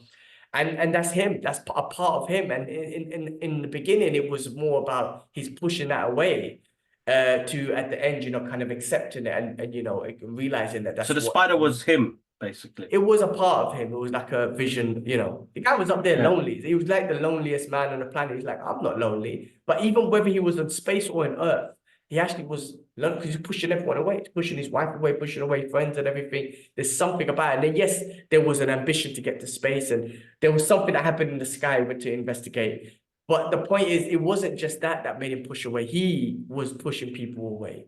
It was deep. It was really good, and Adam Sandler was really good with emotion. Like, it's very I fucking. think he's one of those seasoned actors now. Like he's the guy now, Bro, even with his comedy stuff, bro. Yeah, Click was the first movie. No, not Click. Bro, Big Daddy, man. Big Daddy. Telling you, bro, like his films are not, I don't know, they're classed differently, I would say, bro. Even though they're comedy, he had that element of suddenly like, oh shit, that's deep. Yeah, Like, every one of he his had a message. movies are He had a deep. message. Yeah, He had a message. yeah. He had a Every message. one of them are deep. They got a deeper meaning. Listen, it's not the right time to talk about it or do it, but Zohan, don't mess with the Zohan was hilarious, but it had a deeper meaning of just peace. And we live in New York together, Palestinian Israelis. We don't need to fight anymore. There was a meaning of just of peace there, right? You know, I wish that was a reality, and Yeah. but that was a great, funny, it's a hilarious movie and whatnot. And I love Adam Sandler movies, and his movies get shitted on. But the fact of the matter, he's got $1 billion Company. empire Yeah. with that, with Yeah. that. So I love all the Happy Gilmore movies that come out. Always watching them. I don't give a Same man. shit. So Same man. big fan. Check it out. Do watch it, bro. Yeah, no, I will. I I also will. watched Avatar, The Last Airbender, season 1. Really good, Oh, need to man. catch up. Really Is it good. good? Listen, I haven't seen the animes. I have seen the old movie. Everyone shitted all over the old movie and whatnot. Everyone shitted all over it. The animes, my missus have seen it, and she was very familiar with the show, and she was like, "Oh, they got all the characters and all that sort of stuff." I've seen online people were comparing it and just saying so. But I was really, I again on that news. They've been season 2 and 3 will be made. It's really good, and you know what's listen, everything is got to do with childhood trauma, man. Like, the Iron Claw, like the father, everything's, listen, man. This show is about it. Everything's about it, right? Just these kids, what they go through as kids, the expectations from the parents, the disappointment from the parents, the comparison, all this sort of stuff. The way that everything's got to do with some sort of childhood trauma. This show kind of touches on that from each individual character and whatnot, even him. But putting that aside, the animation and the actions is really fucking cool, bro. The way they do their martial arts with the different, earth, water, fire, air, it's really freaking like cool. Like, remember Yeah. what's that thing we saw, man? Wind and lightning, and what's that thing called, man? Storm Raiders. Storm Raiders. Remember when we Storm first Raiders. watched Storm Raiders. Storm What was it? Riders? Storm Riders. Yes. Yes. Yeah, it was what are they called again? I can't remember their names, man. But remember when you first watched that and you're like, this is so fucking cool, man, because it looked cool. But Airbenders like that, bro. When they're doing the martial Yeah. arts and they got the fire coming out and the water, bro, it's actually really fucking awesome, like the action and Oh, stuff I like have to that. watch So it. I have to watch it. it's great when they could do a great adaptation of an anime in real life, and I think always a long form TV show is the best way. So check out, that's another one definitely to watch. I'm happy they got season 2 and 3 because I'm definitely in for that. Two more things that I quickly watched. I'll quickly go over. I was thinking about this movie the other day, Finding Forrester with Sean Connery. Oh, so Right? good. Film came out in 2000, so it's not a retro movie review because it's a 2000 movie. But we watched that I remember years ago, and I found it and I watched it again. Deep meaning. Sean Connery's awesome, and at the end it had Matt Damon in. I had no idea. The film's freaking awesome. Matt Damon. Yeah, he was the lawyer. He was a lawyer at the end. Oh, Yeah, okay. so great movie, man. And the missus watched it. We watched it together. I was like, listen, this movie's on my head. I found it. Let's watch it. And just a great movie. Guys, check it out. Finding For. It's just about, how do I put it? But it's about a writer who again went through some shit with his family and just kind of put himself in hiding. This world famous writer, and then about this African American kid in Brooklyn, I think it was, or the Bronx. Sorry, Yeah. they were in the Bronx. Ghetto and all that sort of stuff. But he had this ability of, not ability, he had this passion of reading and being able to write and whatnot. Anyway, he comes in contact with Forrester, William Forrester, is a writer, and he just does some amazing writing piece. His school recommends him to go to like a public school, all that sort of stuff, right? Which is just full of rich people and all that sort of stuff. It's really good. Obviously, he gets racially discriminated in this school. But this relationship he builds with William Forrester, what you find out William Forrester went through and the way, again, the trauma that kept him from going out all these years and whatnot. It's a deep movie. It's a great movie. I'm glad I found it and watched it again. So guys, check it out. Finding Forrester, if you can find it, because it's a hard one to find, to be honest with you. And rest in peace, Sean Connery, because he's a legend. Yeah, no, definitely. Lastly, the one thing I'll watch real quick, I watched the first 3 episodes of Shogun, which came out on Hulu, with our guy Hiro, what's his name, bro? Shogun. So I gotta give my guy props because he's awesome, but I can never remember his name because that's the way I go. Shogun. His name is Hiroyuki Sanada. Bro, check it out. Listen, it's done really. I think it's done really well. Not that I know about making shows or anything like that.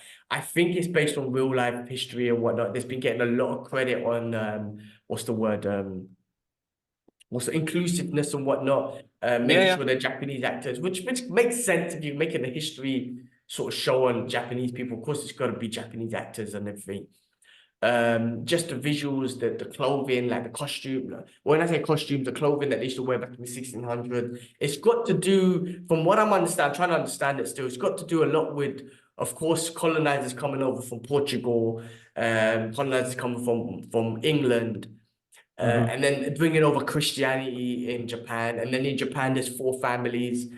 There's a whole thing going on there. I'm still trying to figure it out, but it's really good. It's really good. I was talking to George about it. He goes, "Oh, gee, I'm too loyal to Lost Samurai." I'm like, "Listen, man, you could be loyal to something, but you're never gonna watch anything if you're loyal to one thing. Like, be loyal to it, but watch everything else and give it a chance, man. You can't just be like, I love Lost Samurai and that's it." That's how I was with Naruto. I never watched Naruto because I'm like, nah, man, I'm a Dragon Balls guy, and everyone's Yeah, like, yeah, yeah. it's a different show. Just fucking watch it. You don't have to be one or the other. Just watch the other one. And now I love Naruto. So that mentality, man, like guys, like we don't need that. Like I'm that guy. Oh, I just love that. No, man, like appreciate all the other ones. Check it out, bro. I mean, I think it's worth watching. I enjoyed it. And I love that No, whole I will do. Everybody keeps telling me that I samurai. need to watch it. Yeah, I love that whole samurai thing. It's been getting great reviews, man. I Yeah. think it on Hulu or whatever, it smashed the Bear season 2 with the most views in one day or something like that. Um, really good show, man. Really good. So check that out. I've been watching that. That's everything I watched. Anything you have watched this week that we haven't covered? I don't watch TV no more, bro. I feel like I'm starting to lose touch of it. I haven't watched nothing. I've been watching it on my phone because it's been so busy. So I'm watching a program called The Good Doctor. It's about this Mhm, mhm, autistic mhm. doctor. Uh and I'm glued to it, bro. Like, it's almost like your neighbors of like TV. Like, it's about doctors. I think they got a British one. I can't remember. It's a Hobie City. But what they go through, what he's going through, his journey, relationships and friends, and because he is autistic, that he communicates in a different way, and he's trying to become a surgical doctor, but he's on a residency, so he may not even get the job. He's fighting against four other people that want to become the resident doctor of this hospital. But he's a great surgeon, but his communication skills are, you know, he's so upfront, he doesn't know how to tone down and how to communicate with people. When you have to gauge somebody and, do you bring the hype or not? Like, I had a meeting this week and I was the same. Like the main guy that I know, I can bring the hype, bro. But then the other two is like, you have to, it's a lot to learn. But that's all I've been watching, bro. Haven't been able to read anything. Yeah, it's been a busy week, man. This week, I haven't had the chance. No movie. Did I watch any movies? No, Nathan, bro. Sorry, guys.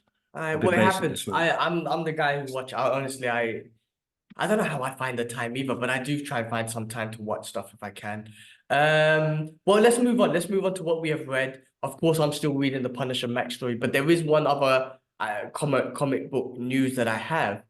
Apparently, the new Punisher, man, Joe Garrison, they're just doing this one, and we're gonna get an official what do we got here?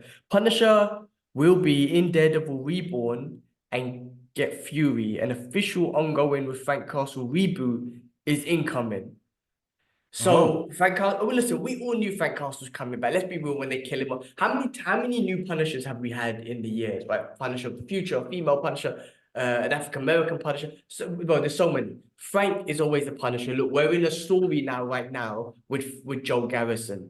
You know, listen, he's not Frank, and it's hard. The problem is when you do the Punisher and it's not Frank, it's hard because there's so much storytelling and what you call PTSD that's going on with Frank that you relate to. Now with Joe, it's just a story, man, and he's doing that. Like, listen, I've been reading comments, man. I mean, this one I didn't even read it out, but it started off with saying, "Good fucking goodbye, twerp, you fucking good." I don't know. They're cussing Joe Garrison like he's a real dude. I'm like, guys, I don't know why. I mean, I'm not saying he's as good as Frank. I love Frank, I get it, but I don't get the hate. Like, why people Yeah. hate so much? Just don't buy the comic. Just don't buy it and wait for Frank to come back. Like, just do that, right? I'm buying it. I'm enjoying it. Like I say, I've got a relationship with Frank. Sounds weird, but I do. And I'm like, okay, Joe, do your thing. I'll wait for Frank. Like, you keep me company until Frank comes back. This all sounds weird, bro. But you know what I'm trying to say. You know what I'm trying to I say. know. I'm just like, just don't read it. If you're not happy that Frank's not there, don't read it. Wait till Frank comes back. Wait for the TV show to come because that's Frank Castle. And just ignore this one until we get the next one, until Frank comes back. But people just want to like hate on Because that's exactly what so weird. what's his name was saying, Dave Chappelle. Hey, let that hate out, brother. It's not good. But we live in a negative society now, bro, man. It's all about hate, bro. It's And all it's about and it's hate hate. between different sets and different creatives and different Oh yeah. writers. Well, listen, You write the book, bro. yeah, and draw the Hey, pictures. you write, you draw the pictures, yeah. Yeah, and think of a name. Think of a name. If it's not Joe Yeah. Gangster, think of a name. Who are you gonna think? Bob or Robert or I don't know what's the most common name in the world, man. Muhammad. Because that is the Yeah. most common name in the world. But that clip from Superman makes me laugh, bro, when it's like what's his name again? Not McNuggets, what's his name? McLovin. And he goes, why would you pick McLovin. nothing? He goes, it was between McLovin and Muhammad. It's like, why would you pick Muhammad? Anyway, I'm sorry, that's the prophet's name. May he rest in peace. Should be funny, but it is the Yeah, most that's common all. name in the world. But yeah, anyway, that's Joe Gavson. I gotta go pick up my issue 4.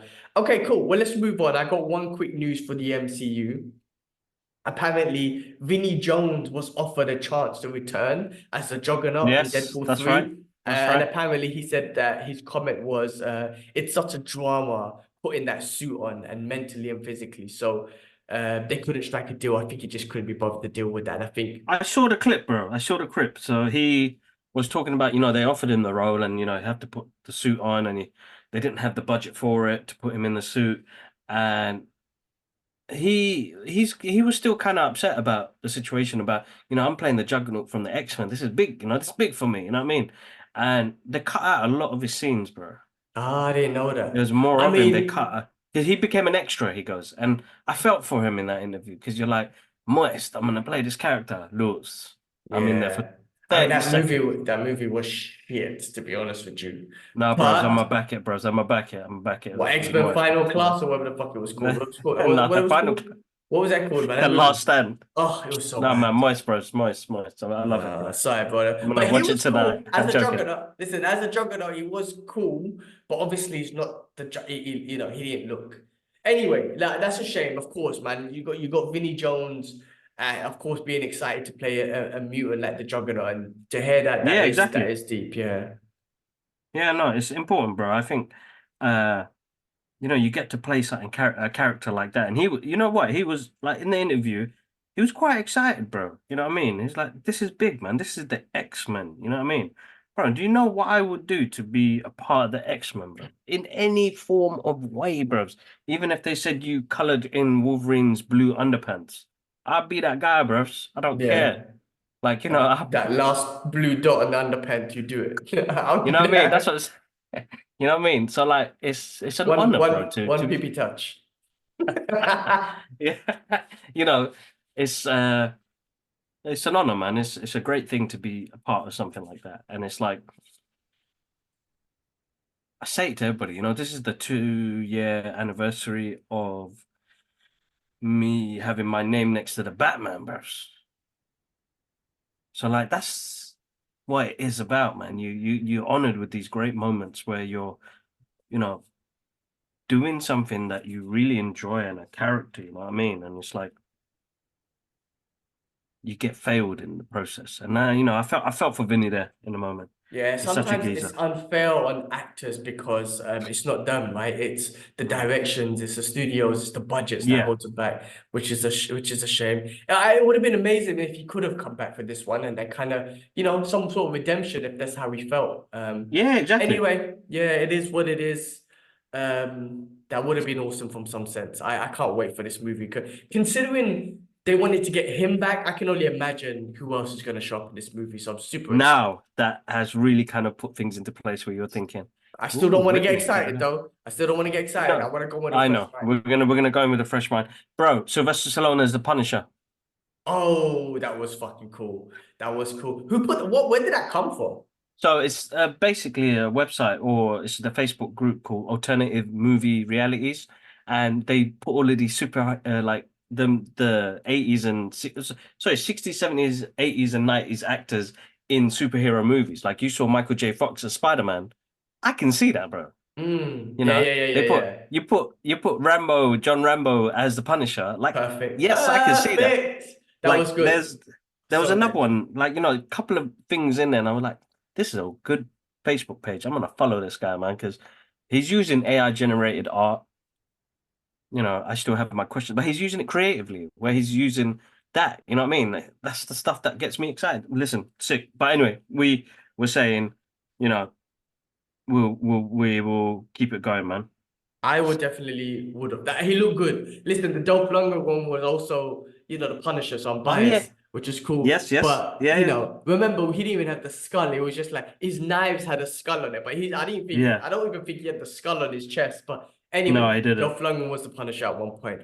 That was really cool. I enjoyed that. Okay, cool. That was it. Also, I had for the MCU, to be honest with you. For the DC studios. So we've been getting some new stuff. James Gunn's been busy on Twitter and whatnot. He posted the Superman logo, and also we have our Perry White, which is Wendell Pierce, who's Yeah. known from The Wire. Now, at first, I thought Yes. it was the brother that goes she, but it's Yeah, not I thought it was him. him. It So was it's the not him, police no. officer. Yeah, yeah, yeah, yeah. So first of all, what's your thoughts on the new logo? I have to say something, and I really don't get this. This is my opinion. The Superman logo is a Superman logo. Christopher Reeves, Zack Snyder's, James, a slight difference, but it's a Superman logo, right? It's an S. Man, people have been like, I've seen some things where they're abusing it. They're like, this is shit, but the Zack Snyder one's amazing, masterclass. And I'm looking at both of them and I'm like, yeah, they both look like a fucking S to me.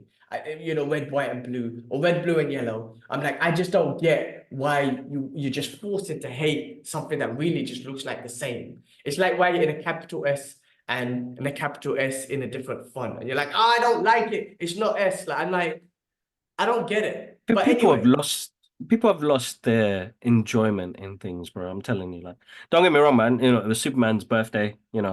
It happens every 4 years because of the leap year and the rest of it. Is it 4 years? Every 4 years, a leap year? yeah, 29th. Oh, your Yeah, yeah. birthday's So February like, 29th, yeah? yeah, yeah, yeah. So getting to see that. I mean, listen, man, that Superman emblem that represents the emblem that Alex Ross used when he drew Superman in Kingdom Come, which is another great story, bro. So I'm excited to see what he does. Listen, as you said, the Superman symbol is the Superman symbol. Doesn't matter which format it's done in. I'm just excited we're going to be able to get something like this. I think it's really important that, James Gunn is a guy who is. Did you see his inspiration post? No, I don't think I He put up did. some post of where he got his inspiration from. Bro, he's making people. I'm moist because he's a guy who loves the material. So when the guy uses the material like he did with the Suicide Squad, like what he did with Guardians of the Galaxy, who nobody knew who they were. Listen, man, he made me fall in love with those characters. He's gonna do the same thing here, bro. He's got a lot Yeah. of heart for this. He's releasing it on the anniversary of his I think it was be the second or the third year of his father's death anniversary. Uh, it means a lot to him. And I think as a creator, like when you be attached, as I said before, be attached to something like that, and it's a piece of you that you leave behind for the next legacy of people to enjoy. And I think people have personally forgotten that. Like I was on a podcast last week, uh, called Jacob Toys. They do a weekly podcast, and we spoke about being, he's a toy collector. He collects Hasbro, he collects Hot Toys, and we talk about people losing the love for these type of characters. Like he was saying, like, yeah, I saw Madame Web. It wasn't all that, but I still watch it. You know what I mean? Like Morbius, yeah, I enjoyed it. What can people say? I think he even said like people have forgotten the fact that they get lost in the amazing books we have, the amazing people are critiques, bro. We've become a critique, negative critique, because people get views from it, bro. So if you notice, when we talk something negative about something, the views go up, even if we say we don't like it. But people Yeah. concentrate all like some people genuinely don't like it, and there are some people that was like, I'm gonna get views, I'm gonna copy exactly what he did, make it my own, put that out there, 2 million views.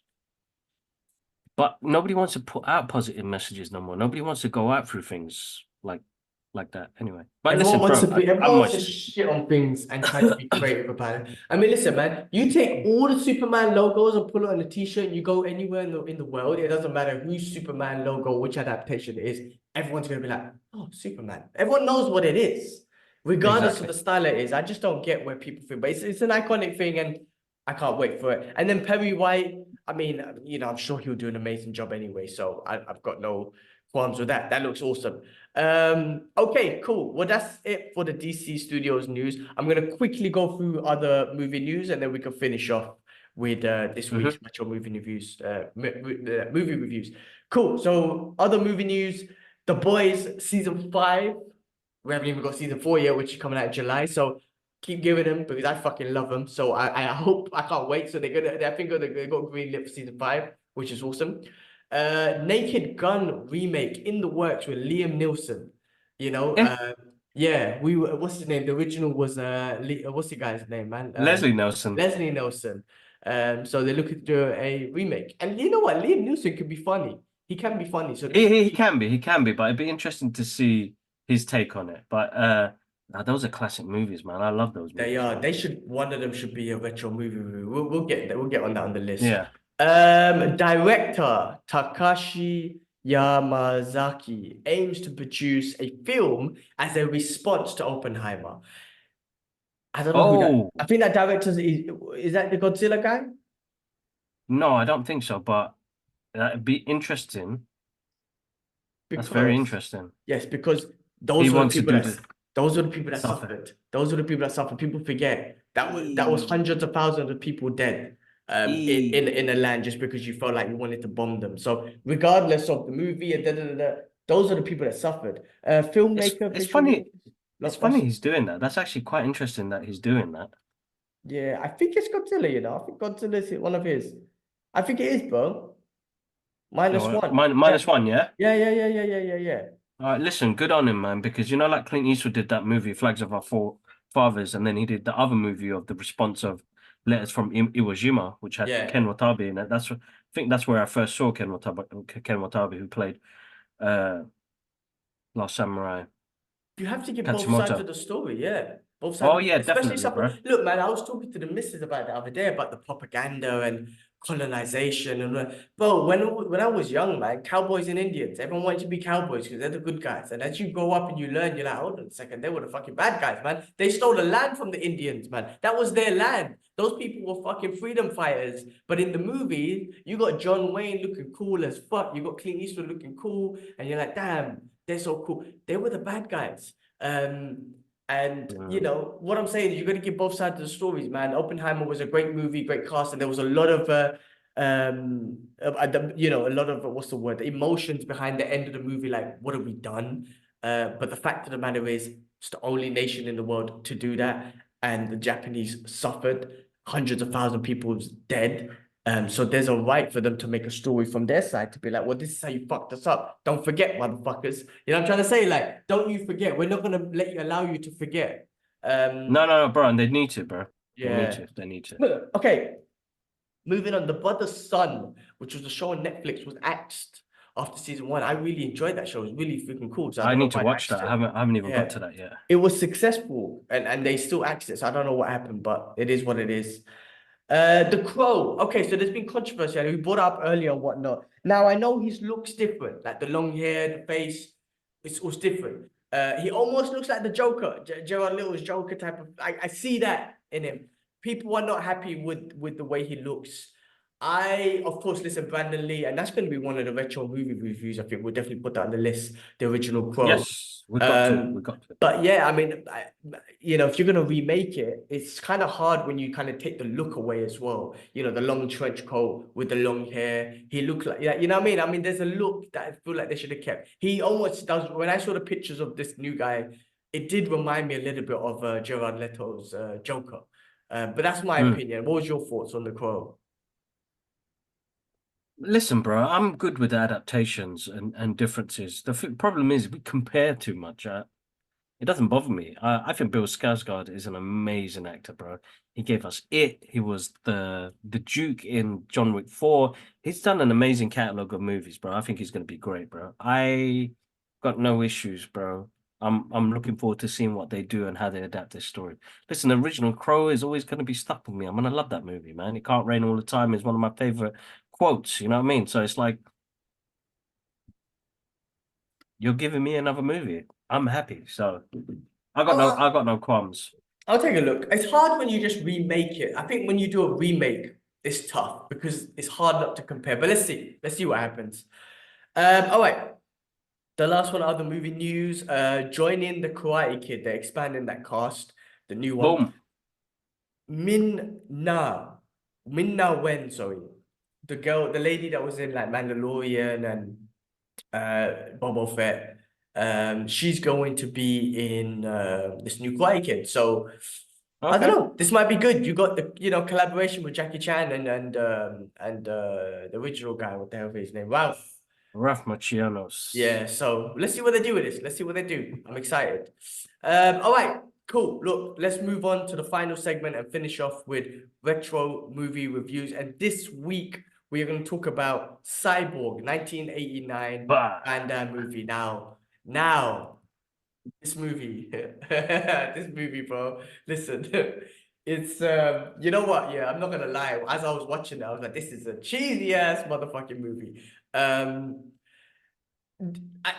trying to find put it into words, right? I watching it, I don't. It is brutal, right? Yeah, Again, yeah. one of these nuclear war things happen. There's a disease, and then there's this cyborg who has the cure. They need to take her to Atlanta, and they never had special effects back then. But this is when they used props and whatnot. So every time they use her, like she would be a human here, and then their camera and everything would just shading and everything change, and she looks weird because they're using a prop when they show her as a cyborg and whatnot.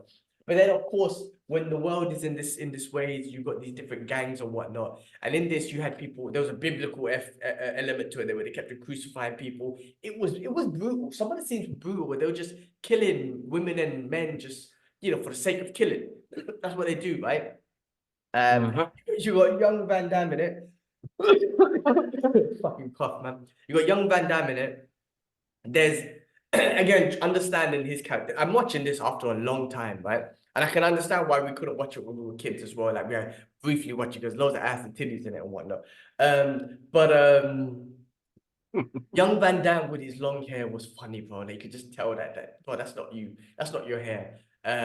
But it's the martial arts, of course, was great. The choreography was a bit funny and whatnot. But of course, he had his beautiful flamboyant kicks and whatnot. Yeah, yeah. I They just showed that, sir.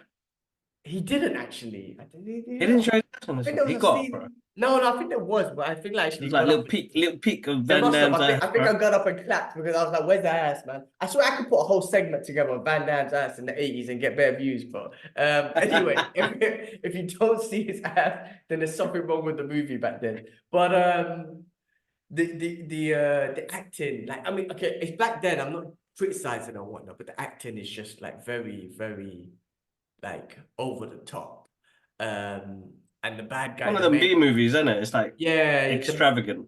but you know what? Yeah, the way they dress, it's like they literally this whole Mad Max, Fist of the North Star type, Yeah, yeah, yeah. nuclear post-nuclear war era. They all had this certain look where you're like, oh, that's the look. Like, if that, God forbid, if that was to happen, I don't, God, it's scary right now in the Mm. world. But I feel like if it did happen, I'll need to go make myself a costume that looks like that. Like, fuck this t-shirt, man. I need to put some whips in it and put some metal chains on. You know what I'm trying to say? I need to Yeah, imitate that look. They really secured that look of a post apocalypse. apocalyptic word. Yeah, yeah. Yeah, yeah. But like I said, they were brutal, man. Slitting people's throats, fucking crucifying people, killing people for the sake of it, stealing daughters, like whatever they didn't want to do. Then that's what they did. You know what I'm saying? Damn. And that's what it like, what happened to him was like, I think he was like, he was trying to survive and then he ended up, he was like not mercenary, but he became like a bounty hunter type of thing. But Mm. he was trying to live a normal life with a woman that he met and she had kids and whatnot. And they done some brutal shit. Do you remember that scene? Like They put him and the woman, one of the kids, in like a well, and they got the other kid holding on to a barbed wire Yeah. and basically saying their lives are in your hand. And they let go, and she had to hold on to this barbed wire, which dropped, Van Damme and the family down the well. And that was his mission to get back at that dude and that gang or whatnot. Oh, horrible. It's deep, but when you see those That's things, deep. Yeah, that that's is some deep, bro. apocalyptic shit, man. That's some fucking deep, like, yeah, man. Like you're kind of like, these guys are bastards, man. They deserve to. You want Van Damme to fuck him up, man, and kill him. Um, yeah, and then the last fight, it was just like, I don't know. I did struggle a little bit to watch it. I keep saying there's something about these 80s movies where I really just captivated. There was something about this one where I was just like, man, this cheese is getting me, man, too much, man. But Because it listen, man, didn't have I think it had a great premise, but it didn't have the story is something we've seen regurgitated 1,000 times. I think it didn't have, the overacting, and it didn't have a great soundtrack. Because if it had a great soundtrack, I think it would have been all right, yeah, there Because was if you no go back memorable to like soundtrack. AWOL and Kickboxer and Bloodsport, you're like, you know what? The movie still encapsulates me because of the soundtrack. I think the sounds and the soundtrack does play a part, because that's what we got back from Dune Part 2, bro.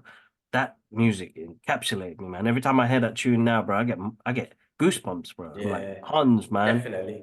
I think the killing it in the choreograph studio. in Cyborg as well was different because there was so many cuts, and I don't know if it's a budget thing or whatnot, but I'm like, Van Damme doesn't, I know it's the 80s, but Van Damme doesn't need that many cuts. So Yeah, yes, yeah, you yeah. got beautiful side kicks, like so straight and whatnot.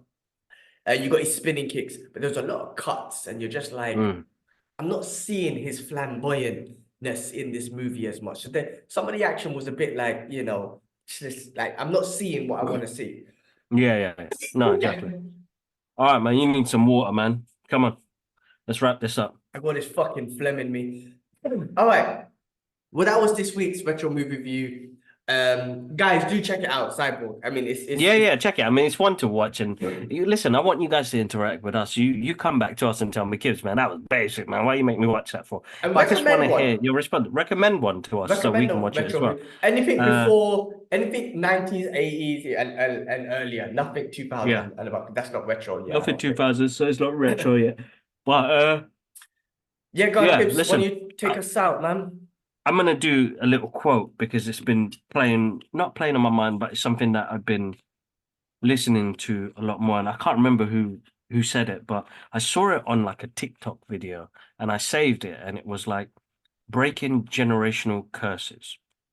And this is for the parents. This is for the dads, the mums. Yeah, quit shouting at your kids before they go to bed, and accept them to go to sleep, and expect them to sleep well.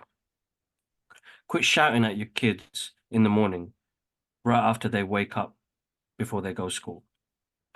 You set the tone for your children. You set the tone. You set the tone for you with your voice. They'll always remember that voice in their heads. So no shouting, guys. You become their inner voice. Don't be their inner critic. Speak life, speak love, speak bravery, kindness, and hope. Speak wisdom, speak truth, and most of all, listen to your children. There you go, man. One for the dads and the mums. It's been bugging me because of the way I've been recently. So That's an awesome something to way give out to the world. to end this. Awesome way to end this. Guys, thank you for watching. As always, please do like, show some love, like, subscribe. I know we're being censored because of the Palestine stuff, but if you somehow do see this, do like and subscribe and show some love. Yeah, no, Check out for definitely. the And channel, check out the clips. We're putting daily clips out from the podcast. You can watch those. Check out Fight Talk. We got great UFC coming up. We're gonna do a live reaction, watch along for this week's UFC. We got Fight Talk, we got guests. Check out the gaming channel. We got gaming stuff. We're putting it out there, even though we're being censored. We're still doing the work and putting it out there, guys. So show some love and do hit that subscribe button and hit that like button. So if you like the stuff, the algorithms will press like. It will let the algorithm knows that you do want to watch this stuff. And no, definitely. yeah. Check us out on our social media platforms. Guys, you can listen to this podcast as well. So if you don't want to see our pretty faces, go to Amazon Music, Spotify, or Apple Podcasts, or wherever you stream your podcast. Type in the Brothers Geek Out podcast. It will pop up on there. We do the weekly show on there. We do have the Geek Out sessions, which come out maybe once or twice in a month. And follow us on our social media journey, guys. You will see everything that we do online. All right, one love, guys. Take care. Peace. Peace.